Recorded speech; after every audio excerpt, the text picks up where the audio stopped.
Hello, my eco-conscious friends. Welcome to another episode of This Old Baker podcast. And it's a podcast where we can discuss how we can make individual strides toward a greener planet. Now, I'm your eco warrior, Kim Artlip, and today we're going to dive into a topic that touches all of our lives, and that is food waste. Now, I know I normally talk about baking and recipes, but food waste is a massive issue globally.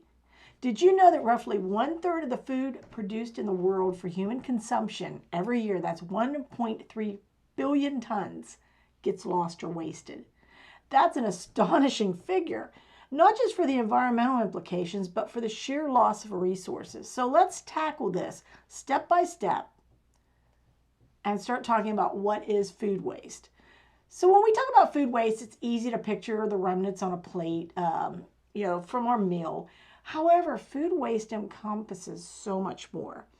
It includes that uneaten food that gets tossed from our homes, but it also refers to produce that never left the farm due to cosmetic standards, items that expire on grocery shelves, and perfectly good food that restaurants and cafeterias discard at the end of each day. Food waste occurs at every single stage of the supply chain, from agricultural production, where they don't meet aesthetic standards, processing, the trimmings and peels that are discarded during food prep, distribution, products that are damaged in transit or are deemed unsellable, retail, unsold goods that surpass their sell-by dates, and consumption.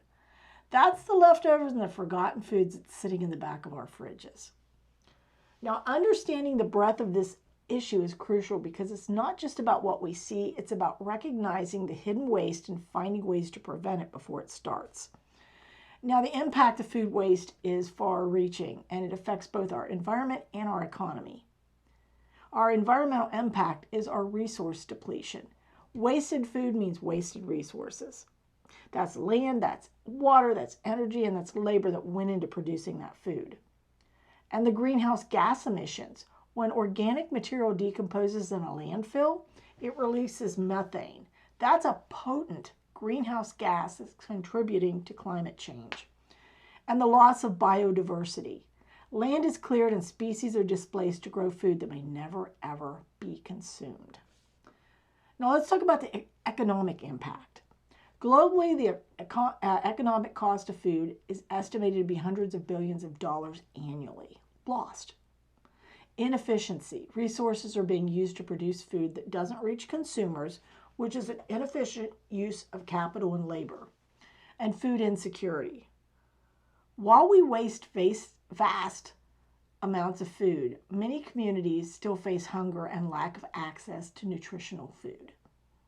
So by understanding the full scope of food waste and its impact, we can begin to take informed actions to mitigate this global issue. Now, whether it's through smarter consumer habits, supporting businesses with sustainable practices, or advocating for policy change, each of us has the power to make a difference in reducing food waste. Whether it is overbuying, falling for sales, or buying in bulk without a plan, poor planning, not meal prepping or ignoring what's in our pantry, or misinterpreting the best by dates as expiration dates. So we need to do practical tips to eliminate food waste, and that's inventory management. Keep tabs on what we have at home before we hit the grocery store. Smart shopping. Buy only what you need. Don't shop hungry. I made that mistake the other day. So that's why I have 2 bags of green grapes. And creative cooking. Utilize leftovers and scraps to create new meals. We need to do innovative solutions and technology. We need to compost and turn waste into resource, use apps to share and save surplus food, and do packaging innovations that are biodegradable that will keep our the freshness in our food longer. So I'm just going to throw out a call to action. Let's each commit to one change this week that would help reduce our food waste footprint. Now, before I conclude, I want to remind you, everyone has small changes that they can make that can lead to big impacts. By being more mindful about our food consumption and waste, not only can we contribute to a healthier planet, but we can also save money and enjoy our food even more. Thank you for tuning into This Old Baker. And remember, it's the little things that count in making a sustainable future. Until next time, keep striving for a waste-free world.